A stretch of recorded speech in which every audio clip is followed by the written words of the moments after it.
오늘 하나님께서 우리에게 주시는 말씀은 신약 마태복음 26장 17절에서 35절 말씀입니다.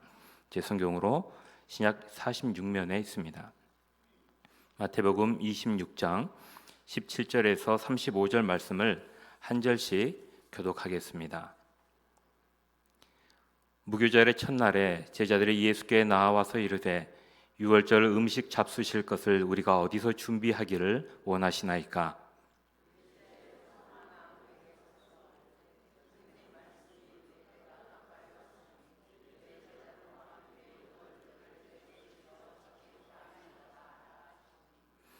제자들이 예수께서 시키신 대로 하여 유월절을 준비하였더라.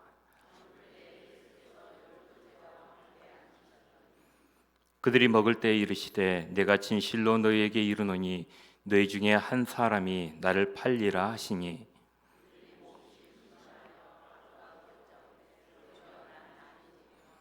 대답하여 이르시되 나와 함께 그릇에 손을 넣는 그가 나를 팔리라.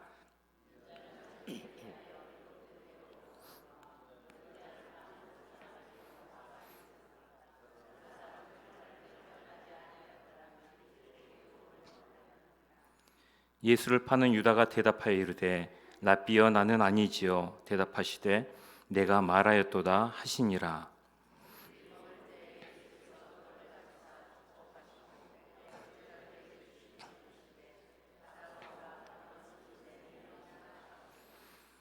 또 잔을 가지사 감사하기도 하시고 그들에게 주시며 이르시되 너희가 다 이것을 마시라.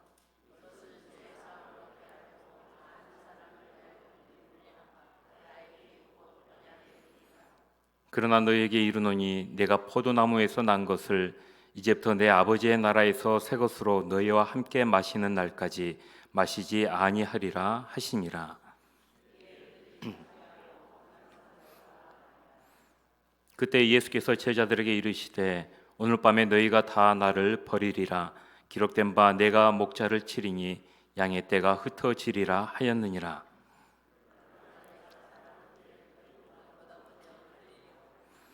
베드로가 대답하여 이르되 모두 주를 버릴지라도 나는 결코 버리지 않겠나이다.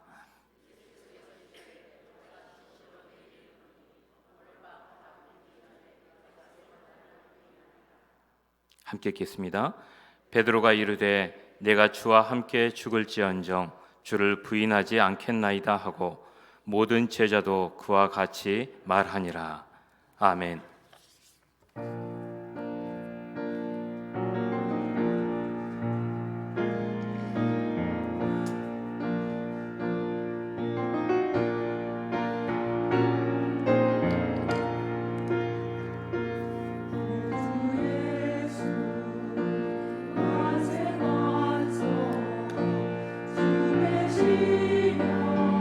영원히와 이런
우리 옆에 계신 분에게 평안의 인사를 나눴으면 좋겠습니다. 평안하세요. 인사 한번 나누겠습니다. 하나님께도 인사를 올려드리겠습니다. 하나님, 제가 여기에 와 있습니다. 저에게 찾아와 주세요. 시작. 하나님, 제가 여기에 와 있습니다. 저에게 찾아와 주세요. 아멘. 기도하겠습니다. 하나님, 예수님만이 인생의 답입니다. 예수님으로만 가득 채우는 시간이 되게 하여 주시고, 하나님 예수님만 바라보는 시간 되게 하여 주시고, 예수님만 기억하게 하여 주셔서 예수님 때문에 인생의 소망을 누리는 각 가정들과 각 삶이 되게 하여 주시옵소서. 예수님 이름으로 기도하옵나이다. 아멘.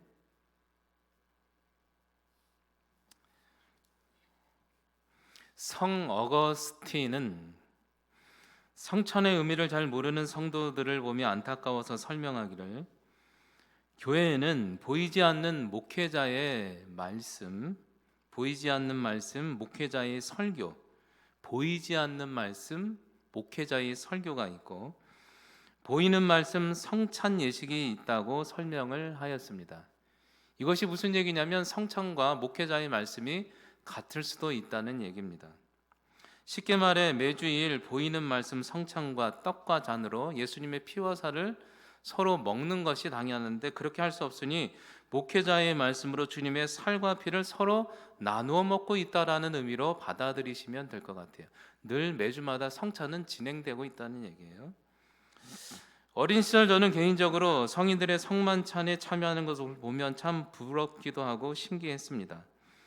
특별히 저 성만찬은 무엇을 의미하는 것이며 왜 다들 같은 떡과 포도주를 나눠 먹는 것인지가 신기했고, 또 특별히 저 포도주와 동그란 전병은 과연 어떤 맛인가가 매우 궁금했습니다. 여러분들도 그러셨습니까?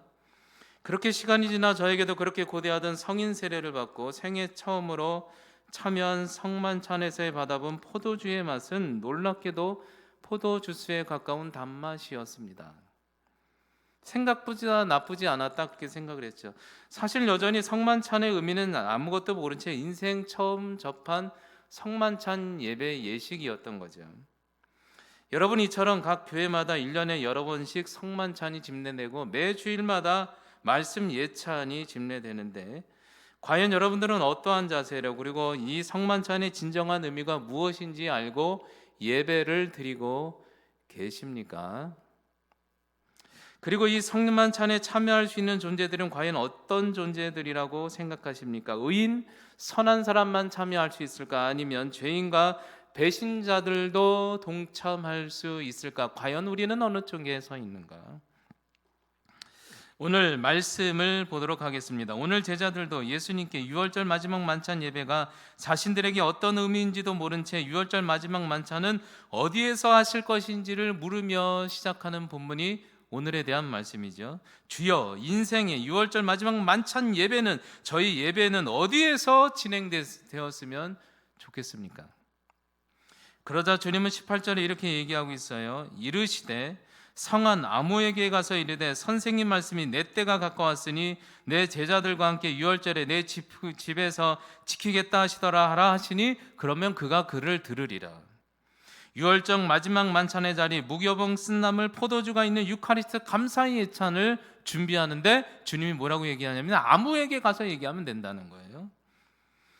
여러분, 그런데 오늘 제자들은 참 대단합니다. 이 만찬에 집을 구하는데 주님이 시켰다고 무작정 정말 이름도 모르고 아무도 모르는 아무에게 가서 선생님이 집을 달라고 그대로 얘기하고 순종하고 있는 장면이죠. 그런데 아마도 제자들도 이제는 익숙해졌을런지도 모르겠습니다. 과거에 새끼 나귀 사건도 있었고 한두 번 당한 것도 아니니 이번에도 똑같이 아무에게 얘기하면 주시겠지, 아무에게 얘기하면 주시든 아무에게 참석하면 되시겠지. 여러분, 그런데요, 제자들은 아무것도 모른 채 참여하는 것, 순종하는 것도 대단하지만 더 놀라운 것은 아무에게라는 그 집주인도 대단한 것 같습니다.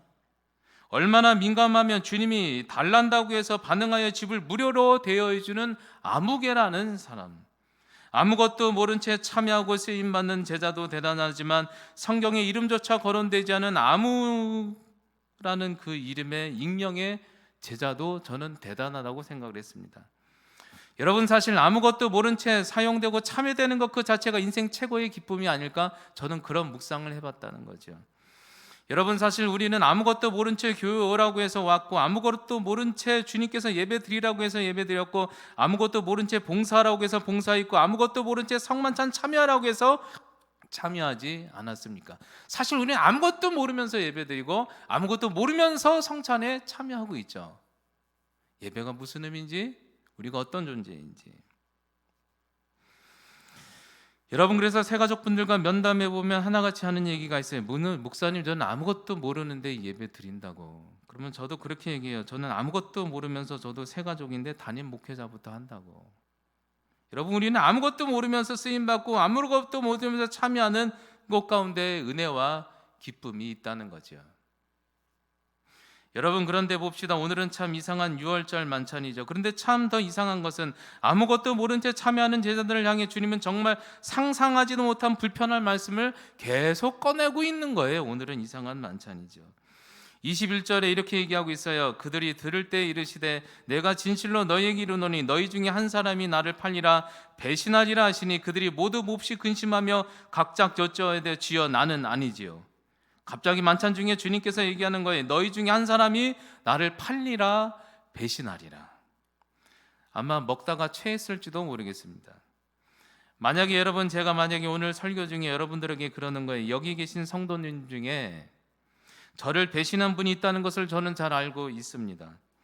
특별히 점심시간에 저를 그렇게 욕하고 다니는 성도님이 있다는 제보를 제가 직접 들었습니다. 누구인지 다 압니다. 만약에 이렇게 얘기한다면 여러분들은 어떻게 반응하시겠습니까? 과연 누구야? 목사님한테 그렇게 욕하는 사람이 라고 했을까요? 오늘 제자들의 분위기가 상상이 되십니까? 아무것도 모르면서 참여했는데 주님이 배신자가 있다는 거예요. 여러분, 그런데 오늘 참 이상하죠? 제자들의 반응도 더 이상해요. 그 말에 제자들이 반응하기를 제자들 모두가 몹시 근심하며 떨며 나는 아니지요. 그냥 12명 제자가 다 나는 아니지요 막 이러는 거예요, 분위기가. 여러분, 그런데 한번 상상해 보시기 바랍니다. 왜 제자들은 왜 그렇게 심히 놀라며 근심했을까? 사실 상상해 보면 조금 우리가 추론해 볼 수 있어요. 제자들도 다른 사람들이 예수님에 대해서 실망했다고 욕하고 배신의 말을 할 때 아마도 같이 동참하지 않았을까? 아니, 왜 이제 와서 십자가 타령에 현실도 안 맞게 그렇게 잘해줄 줄 알고 쫓아왔는데 처음부터 얘기하시는가 이제 완전히 속았네 했을 때 나도 그렇게 생각해 이렇게 서로 욕했던 거죠. 누가 가장 앞장섰을까? 제 생각에는 가룟 유다가 가장 앞장섰을 것 같죠. 그러니 우리나라의 속담에 도둑이 제발 저린다는 말씀처럼 제자들은 서로 심히 떨며 근심하며 나는 아니지요, 나는 안 걸렸지요 라며 하는 장면이 오늘 본문의 장면이죠. 쉽게 말해 아무것도 모르며 참여한 제자들 앞에 심지어 잠재적 공범 배신자들이 전부다라는 거죠. 오늘 분위기가 그런 상황이에요. 예수님 앞에 모두가 다 배신자인 거예요. 배신자 한 명도 예외 없이. 여러분, 그러자 주님은 보다 더 구체적으로 재미있게 이미 배신한 자를 지목하며 말씀하십니다. 23절에 대답하여 이르시되 나와 함께 그릇에 손 넣는 그가 이미 나를 팔았다. 인자가 자기에 대하여 기록된 대로 가거니와 인자를 파는 그 사람에게도 화가 있으리로다. 그 사람은 차라리 태어나지 아니하였으면 좋을 뻔하였느니라. 여러분, 이 본문을 보면 마치 청년부 수련의 눈치 게임, 범인 잡기 게임 같지 않습니까? 여기 중에 범인이 반드시 하나 있다. 나와 함께 그릇에 손 넣는 자가 바로 그야. 찾았니? 그런데 걸리기만 해봐라. 그 사람 차라리 태어나지 않는 것처럼 내가 만들어줄게 라는 말씀처럼 들리지 않으십니까? 범인은 누굴까? 유다겠죠. 배신자 중에 더 배신자 유다. 여러분, 그렇다면 왜 주님은 이렇게 유다에게 다 안다는 식으로 말씀하셨을까? 진정 저주를 퍼붓고 인생을 잘못되게 한다는 말씀일까? 아닐 것입니다. 사랑의 주님이라면 절대 그러실 분이 아니죠. 그것은 저주가 아니었어요. 예수님이라면 이제라도 너라도 좀 돌이켰으면 좋겠다. 유다야, 내가 다 알고 있으니 멈추고 제발 돌이켜야 한다는 사랑의 사인으로 주시는 장면이 오늘 장면이에요. 계속 배신자와 예수님의 관계. 예수님은 다 알고 있고 범인 찾기 하듯 다 얘기하고 있는 장면이 이제 좀 돌이켜, 이제라도 돌이켜 이런 장면이죠. 여러분, 자녀를 키워본 부모는 다 알고 있습니다. 자녀가 지금 무엇을 하고 있는지. 그래서 자녀가 실수하면 말하는 것이죠. 제발 그러지 마라. 너 다 알고 있어. 멈춰라. 그러다가 너 스스로가 너 인생을 태어난 것을 스스로 후회하며 슬피 울며 괴로워하는 날이 있으니 제발 이제라도 멈춰. 나는 다 잘 알고 있어. 라는 본문이죠.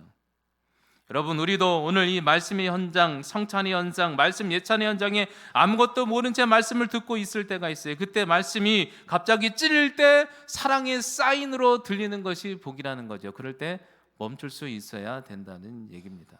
어느 때 말씀을 들으면요, 아무것도 모르면서 그냥 왔는데 말씀이 나한테 꽂힐 때가 있어요. 그러면 그때 그것은 하나님의 사랑의 사인이라 들어야죠. 간혹 성도님들이 그러세요. 목사님, 오늘 설교 저 들으라고 하시냐고. 전혀 상관이 없습니다. 전 그냥 무조건 순서대로 할 뿐입니다. 어렵든 힘들든. 오늘 본문이 얼마나 어렵겠습니까? 성만찬이. 오늘 가룟 유다는 그러나 주여가 아니라 랍비라며 이미 마음이 많이 떠나버렸죠. 여러분, 지금까지 확인했던 작업이 뭐냐? 아무것도 모르는 제자들이 참여했는데 제자들 모두가 다 배신자라는 거예요. 배신할 마음밖에 없었던 사람들, 이미 배신한 가룟 유다까지 포함되어 있는데 이것을 우리가 확인했다면, 그렇다면 이런 질문을 던져볼 수 있죠. 우리는 다 배신자라는 거예요. 사실 우리 내면을 보면 주님 앞에 늘 배신하고 서로를 배신하는 배신자들인데 예배를 드리고 있는 거죠. 자격이 안 되는데 왜 굳이 주님이 이런 배신자들을, 제자들을 끝까지 내치지 않고 왜 이렇게 거룩한 유월절 성만찬과 오늘의 예배 말씀 예찬에 아무것도 모르는 이들을 초대했을까? 저라면 싫어버렸을 텐데. 이 예배의 감격의 현장이에요. 오늘 말씀 26절과 28절에 이렇게 말하고 있습니다. 그들이 먹을 때 예수께서 떡을 가지사 축복하시고 떼어 제자들에게 주시며 이르시되 받아서 먹으라, 이것은 내 몸이라 하시고 또 잔을 가지사 감사기도 하시고 그들에게 주시며 이르시되 너희가 다 이것을 마시라, 이것은 제 사함을 얻게 하려고 많은 사람을 위하여 흘리는 나의 피 곧 언약의 피니라. 제 사함을 받기 위해서 너에게 주셨다. 오늘 말씀은 분위기가 딱 두 가지죠. 이미 제자들이 배신했던 마음들이 있는데 걸렸나 미안한 마음과, 하나는 그래도 대비되면서 안타까워서 바라보시는 그래도 돌이키라는 예수님의 눈동자가 둘이 대비되어 있는 거죠. 여러분, 이 장면 속에 다시 한번 똑같은 질문을 해봅시다. 다시 한번 질문해보면 왜 배신자들밖에 없는 제자들과 세상과 우리 앞에 소위 먼저 배신한 자와 잠재적 배신자들밖에 없는 우리들에게 왜 자신의 몸과 피를 오늘도 나누어 먹고 마시라고 말씀의 현장에서 말씀하고 계실까? 그 속에서는 더 크게 배신한 이들도 있는데 왜 듣기도 민망하고 왜 그의 피와 살을 먹으라고 하실까? 식인종도 아닌데 왜 살과 피를 말씀해서 먹으라고, 성찬을 통해서 먹으라고 하실까? 그 이유는 요한복음 6장 51절 56절 그리고 요한복음 17장 21절을 보면 보다 명확하게 설명하고 있습니다. 이렇게 얘기하고 있어요. 나는 하늘에서 내려온 살아있는 떡이니 사람이 이 떡을 먹으면 영생하리라. 내가 줄 떡은 곧 세상의 생명을 위한 내 살이니라 하시라. 내 살을 먹고 내 피를 마시고 나누는 자는 내 안에 거하고 나도 그들 안에 거하니라. 21절에 아버지께서 내 안에 내가 내 아버지 안에 거하는 것을 그들도 다 알거니와 내 몸과 피 안에서 하나가 되어 우리 안에 있게 하사 세상으로 아버지께서 나를 보내신 것을 믿게 하옵소서. 주님 자체가 생명의 떡이요 나를 먹으면 죄에서 영생을 얻고 서로 하나가 되게 만드는 능력이다. 여러분, 그렇습니다. 중요합니다. 우리와 같은 배신자들과 제자들과 여전히 오늘도 이 성만찬에 그래도 여전히 모르면서도 예배 현장에 참여하게 하신 이유는 간단해요. 너희는 가룟 유다처럼 그리고 베드로처럼 제자들처럼 이미 배신한 자들이거나 앞으로 배신할 자들임을 안다. 그래서 서로가 괴로워하겠지만, 그래서 비록 내가 그럼에도 불구하고 내가 너희들을 미워하지 않고 싫어하지 않는다. 그래서 이 예배의 만찬에 참여한 너희에게 내가 직접 내 긍휼로 내 살과 피를 먹여서 내가 너희를 세포 하나마다 연합되어 내가 너희들을 직접 살릴 것이다. 그리고 내가 직접 성령의 띠 안에서 하나로 만들 것이다. 주님이 친히 만든다는 얘기죠. 무슨 얘기냐면 우리의 힘으로는 예배드릴 자격도 안 되고 다 배신자들이라는 거예요. 우리의 힘으로는 선을 이룰 수도 없다는 거예요. 주님이 안타까워서 성찬을 통해 그리고 말씀의 예찬을 통해 살과 피를 우리에게 먹여서 주님이 성령의 능력으로 여러분들을 살리고 그리고 배신하는 우리를 하나로 만들겠다는 주님의 말씀에 의미가 있습니다. 이 말씀을 기억하시기 바랍니다. 우리는 안 돼요. 오늘 제자들이 다 배신하잖아요. 다 배신해요. 다 배신자예요. 우리의 삶을 보세요. 늘 배신하며 살지 않습니까? 여러분, 인간은 배신의 아이콘입니다. 주님을 배신하고 서로가 서로를 배신하죠. 오늘 우리는 부모 되신 주님께서 그 자녀들의 통곡의 소리를 들었어요. 죄 때문에, 자신의 이익 때문에 서로 배신하고 배신하며 살려달라고 주님까지 배신하는 이 몸부림치는 이 제자들과 사람들과 가정과 교회를 보면서 이 말씀의 현장에 참여하는 자마다 아무것도 모르고 참여했다 하더라도 내 독생자의 살을 찢어 먹여주심으로 내가 너를 살리기를 원한다 하는 주님의 부모의 심정을 기억했으면 좋겠습니다. 우리 같은 존재를 위해서 주님이 살과 몸을 찢어서 우리에게 먹이시고 이제 연합돼서 그분의 힘으로 우리를 살리고 살리는 것뿐만이 아니라 우리를 하나로 엮겠대요. 꼭 믿으시기 바래요. 가정도. 여러분, 저에게도 자녀가 하나 있습니다. 소중한 자녀입니다. 아들이 어린 시절에 아빠 저도 목사님 할게요 할 때는 참 기분이 좋았어요. 중학생 때 물어봤죠. 너 목사 할래? 그때는 절대 안 한다고. 그렇게 이쁜 아들인데 군대를 가게 됐죠. 군대를 가게 됐는데 그렇게 속상한 거예요. 군대를 보내는 게 조금이라도 좀 잘못될까 봐 불안한데, 그런데 하나님은 그 독생자 예수 그리스도를 너무나도 사랑하셔서 이 말씀의 현장에 참여한 우리에게 뭐 알고 참여하면 좋은데 알지도 못하면서 참여했고 오늘도 배신하고 내일도 배신했는데 그 배신이 안타깝다는 이유를 우리를 그분의 자녀 삼아 주신다고 그 독생자를 찢어서 우리에게 먹여서 능력으로 살리고 하나 만들겠다는 이 예수님의 감격의 은혜. 성만찬은 완전 원색 복음이죠. 주님이 친히 여러분들의 영을 살릴 줄 믿습니다. 여러분들의 가족을 하나로 만들 줄 믿습니다. 오늘 배신을 해도 결국 다 배신자들밖에 없다는 거예요. 가룟 유다조차도 배신자인 줄 알았는데 베드로도 배신자고 다 배신자라는 거예요. 그러나 그 배신자를 이 말씀의 현장에 아무것도 모르고 참여했는데 주님을 말씀으로 먹고 말씀으로 그분의 몸과 살을 먹고 성찬으로 보이는 것으로도 먹을 거 먹고 먹는 것으로 주님이 우리 세포 하나마다 들어가서 우리를 살리시고 하나로 만드신다고. 이 능력을 꼭 믿으시기 바랍니다. 이후 다시 한번 감난산에서 예수님은 또 다른 잠재적 배신자를 말씀하시죠. 그가 누구냐? 그 유명한 베드로죠. 34절 35절 이렇게 얘기해요. 예수께서 이르시되 내가 진실로 너에게 이르노니 오늘 밤 닭 울기 전에 너가 나를 3번 부인하리라. 베드로가 이르되 내가 주와 함께 죽을지언정 주를 절대 부인하지 않겠나이다 하고 모든 제자들도 똑같이 말했다. 배신했는데도 똑같이 배신 안 한다고 말했다. 여러분, 놀랍게 잠재적 배신자가 베드로가 끼는 거죠. 여러분, 한번 생각해 봅시다. 베드로가 과연 주님 앞에 이 순간 거짓으로 죽을지언정 주님을 절대 부인하지 않겠다고 거짓말로 얘기했을까? 저는 아니라고 확신합니다. 베드로는 100% 진심이었습니다. 그런데 문제는 뭐예요? 이렇게 100% 진심으로 주님을 배신하지 않는다고 저와 여러분과 베드로가 얘기했지만 결국에는 배신을 했나요? 안 했나요? 배신했죠. 여러분, 인간의 진심을 믿으면 안 된다는 거죠. 인간의 진심은 100%여도 우리의 우지로는 주님을 배신하는 죄를 벗어날 길이 없고 우리 스스로는 선할 길이 없고 서로가 서로를 배신할 수 있는 것을 끊을 수 있는 능력이 없고 선 하나로 될 수 있는 능력이 우리에게 전혀 없다는 거예요. 우리 의지로는 안 돼요. 되던가요? 신기한 것은 가장 사랑한다고 말한 사람이 가장 참혹하게 배신하죠. 인간의 진심의 한계가 어디 있는지 아십니까? 그런 말이 있죠. 악인은 몇 명만 죽여도 진심인 사람은 수만 명을 죽인다고. 여러분, 정말 우리 인간의 진심의 한계가 얼마나 하찮은지 제가 보여드릴까요? 제가 주례 볼 때 신랑과 신부한 뺏고 그런 말을 해요. 정말 사랑하냐고. 그럼 뭐라 그러는 줄 알아요? 정말 사랑해서 떨어져는 못 산다고. 그런데 다시 한번 지금 물어볼까요? 여러분 지금 다시 한번 물어볼게요. 여러분의 진심이 얼마나 대단한지, 예수님을 향한 진심, 사람을 향한 진심이. 그렇게 배신 안 한다고 했는데 여러분 다시 한번 물어보겠습니다. 여러분 지금도 여전히 여러분들에게 한번 물어보도록 하겠습니다. 여러분 이 사람 아니면 절대 안 되겠습니까?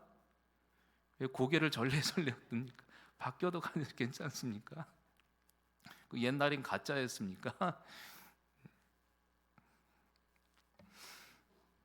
여러분 사람은요 안 된다는 거예요. 그래서 주님이 친히 찢어서 우리를 먹여서 그분이 힘을 주시고 우리를 구원받게 하시고 배신하는 존재지만 하나로 만들어 주신다는 거죠. 그래서 교회가 하나 될 수 있고 우리가 살 수 있다는 거죠. 예수님의 원색적 복음. 성찬할 때 예수님의 살과 피를 먹으면서 아 이게 내 삶의 능력이 되겠구나. 나를 구원시켜 주시고 내가 배신하는 존재지만 주님께 나갈 수 있게 해주시고 서로 하나로 만들어 줄 수 있겠구나. 그런 믿음을 가지고 성찬에 참여하고 말씀 예찬에 참여하는 여러분들이 되었으면 좋겠습니다. 사실 성찬은 매주 해야 되는데 할 수가 없으니까 말씀 선포로 대신 한다는 얘기예요. 이해가 되셨죠? 조금 어려운 설교긴 하지만 네. 지난주에 어떤 예배 끝나고 다른 교회 청년과 상담한 적이 있습니다. 근데 굉장히 길어갔나 봐요. 저를 붙더니 1시간 이상 얘기를 하는데 자기가 섬기는 교회와 주변을 그렇게 물질로 섬겼는데 자신의 상황, 사업이 안 좋아지니 모든 교인이 배신했다는 거예요. 너무너무 괴로워서 들어왔다는 거죠. 그래서 목사님 누구를 의지해야 되냐고 절에도 의지하고 싶어서 왔어요. 그래서 제가 아주 명확하게 얘기해 줬죠. 인간의 기본값은 배신이다. 배신 안 할 분은 예수님밖에 없고 예수님만 우리를 살린다. 여러분 오늘 우리가 예배드리고 은혜 받아도 돌아서면요 자신의 이익을 위해서 서로 배신하는 존재, 실존주의자 가룟 유다와 같은 존재가 우리죠. 그래서 허무해서 예배를 포기하고 신앙을 포기하고 그리고 우리 스스로 목숨이라도 끊어야 되는가? 오늘 성경은 아니라는 거예요. 그래도 다시 한번 아무것도 몰라도 말씀에 참여하고 아무것도 몰라도 성찬 예식에 참여해서 살리시는 예수 그리스도의 능력을 보라는 거죠. 왜요? 가룟 유다나 우리나 제자들도 여전히 그럼에도 불구하고 배신했어도 사랑하시고 나를 선택하신 것을 후회하지 않으시고 이 해변 현장에 십자가에 찢은 살과 피를 나누어 먹음으로 나를 살리시고 하나로 만드시는 성령의 능력을 의지하는 우리, 이 능력으로 살아내는 여러분들이 되었으면 좋겠습니다. 우리의 힘으로는 안 돼요. 예수님의 살과 피가 우리 몸속에 들어가서 연합이 돼서 우리를 살려주시고 죄에서 이기게 해주시고 우리를 하나로 만들어주시는 능력, 그 능력을 의지하고 오늘도 날마다 가정 안에서 싸웠어도 다시 예배드리시고 다시 한번 살아보시고 하나로 만들어 주실 거야. 나를 구원해 줄 거야. 나가시는 여러분들이 되었으면 좋겠습니다. 갈라디아서 3장 28절 너희는 유대인, 헬라인, 종, 자유인, 남자나 여자나 다 그리스도 예수의 살과 피 안에서 이제는 하나 되게 할 것이다. 우리의 의지로는 절대 선한 열매를 맺거나 서로 하나 될 수도 없습니다. 우리는 어쩌면 잠재적 배신자요 그리고 주님과 성도와 성도의 마음을 서로 아프게 하는 배신의 아이콘인지도 모르겠습니다. 그러나 이 예배 현장에서 예배드릴 때 주님의 몸과 피와 살이 나누어 먹음으로 연합됨으로 붙어있는 것만으로 우리의 죄에서 해방되며 서로 하나 되는 열매를 맺는다는 이 약속 붙들고 오늘도 이 말씀의 예찬에서 이 성찬의 능력을 붙들고 다시 한번 세상에 나가 가정과 이웃과 성도를 포기하지 말고 사랑하며 살려내는 여러분들이 되었으면 좋겠습니다. 마지막으로 이태리 밀라노 수도원에 안치된 레오나르도 다빈치가 7년 동안 작업하여 완성한 세계 최고의 명작 최후의 만찬에 숨겨져 있는 에피소드를 얘기하며 마치도록 하겠습니다. 1491년 로마 교황청은 당시 명성이 가장 높던 레오나르도 다빈치에게 예수님과 제자들의 마지막 만찬 광경을 그려줄 것을 제안했다고 합니다. 이 부탁을 받은 다빈치는 그때부터 실제적인 그림의 모델을 직접 찾아 나셨으며 올해는 엄청 끝에 1942년 처음으로 예수님의 모습과 너무나도 비슷해 보이는 천사와 같은 인상의 19세의 청년을 드디어 찾아냈다고 해요. 그리고 예수님의 그림을 완성했어요. 그리고 그 이후 6년 동안 11명의 제자의 모습도 모두 완성했지만 유독 마지막 한 사람, 예수님을 밀고하고 팔아버린 배번자 가룟 유다의 그림은 완성하지 못한 거예요. 청년 한 명, 너무 고귀해 보이는 청년 한 명을 예수님 그리고 6년 동안 11명은 그린 거예요. 근데 한 명을 못 그렸어요, 가룟 유다를. 그러자 이 소식을 접해 들었던 로마의 시장은 로마 감옥에 있는 사형수 중에 가장 잔혹한 살인수들을 소개하게 됩니다. 이런 사람들이 큰 죄를 저질렀어요. 결국 다빈치는 그 중에 한 명을 선택하게 되었고, 은하 몇 푼으로 예수님을 팔아넘긴 유다의 모습을 몇 달 동안 그 사람을 보며 작업하여 완성하게 됩니다. 그리고 다빈치는 모델은 이제 감옥으로 돌아가도 좋습니다라는 통보를 하게 돼요. 그런데 그때 놀랍게도 그러자 그 연행되어 감옥으로 잡혀가던 청년이 결박을 풀고 다빈치에게 갑자기 달려 무릎을 꿇고 통곡하기를 이렇게 말을 했다고 해요. 나를 본 적이 없습니까? 저 그림 속에 그려진 6년 전 가장 선해 보였던 예수님의 모델이 바로 나였습니다. 그러나 지금 이렇게 6년 동안 주님과 사람들을 배반하며 살았으며 나 같은 죄인도 주께서 그래도 여전히 나를 불쌍히 여겨주실까요? 라는 말을 했다는 거죠. 그 순간 다빈치는 그렇게 성스럽고 깨끗했던 그 청년의 모습이 로마 최악의 살인마로 돌변했다는 사실에 큰 충격을 받았다고 합니다. 그때 다빈치가 고백하기를 이렇게 얘기를 했다고 해요. 사람의 신념은 예수님의 모습으로 가장할 수도 있다. 하지만 우리의 내면 안에 있는 숨겨져 있는 죄와 배신의 본성은 사람의 힘으로는 탈출할 길이 없다. 오직 우리 인생의 최후의 만찬을 완성할 수 있는 분은 예수님밖에 없다. 여러분, 이 고백을 남기며 다빈치는 그 이후로 자신은 예수님을 그릴 자격이 안 된다고 예수님에 관한 그림을 절대 그리지 않았다고 합니다. 여러분, 오늘 아무것도 모르면서 예배드렸던 제자들, 늘 배신을 품고 예배드렸던 제자들까지 마지막 유월절의 만찬에 우리를 초대했습니다. 이 만찬의 의미는 예수님 자신이 이제는 직접 십자가에서 몸과 피를 찢어 서로 그 몸과 피를 찢어 나누어 먹임으로 직접 그분이 자녀를 살리고 서로 연합시켜 선한 열매를 맺겠다는 약속입니다. 이 시간 우리도 올 한 해 여러분의 성만찬과 주일 예배를 드리게 될 것입니다. 그때 매주 이런 감격 속에 살았으면 좋겠습니다.